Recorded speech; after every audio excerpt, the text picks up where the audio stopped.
Hey, so I wanted to address my last series of videos where I talk about the surveillance state.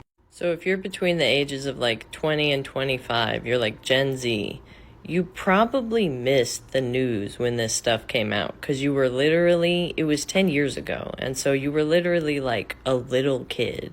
You were just becoming an adult, you weren't really keeping up with the news. Like, there were some kids who clocked this, but then they didn't clock other stuff, right? It's a lot to keep up with the news. Because you go through, like, developmental phases, you know? The thing is, we make new people every single year. And so we gotta keep talking about this stuff. I honestly think September 11th is a really good time to start talking about it because it's when the powers for these, like, programs and things really got expanded.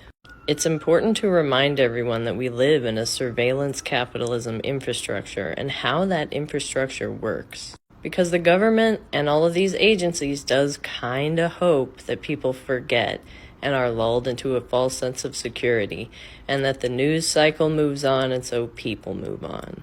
I honestly don't teach cybersecurity so much anymore because I almost don't believe in it.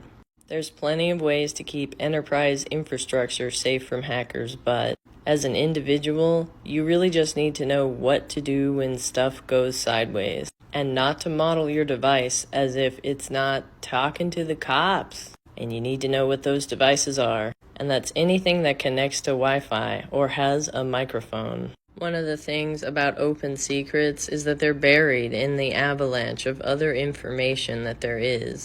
And so we gotta resurface it regularly and talk about it, and talk about how it works, and talk about what's changed about it. So every September I'm gonna keep doing this week.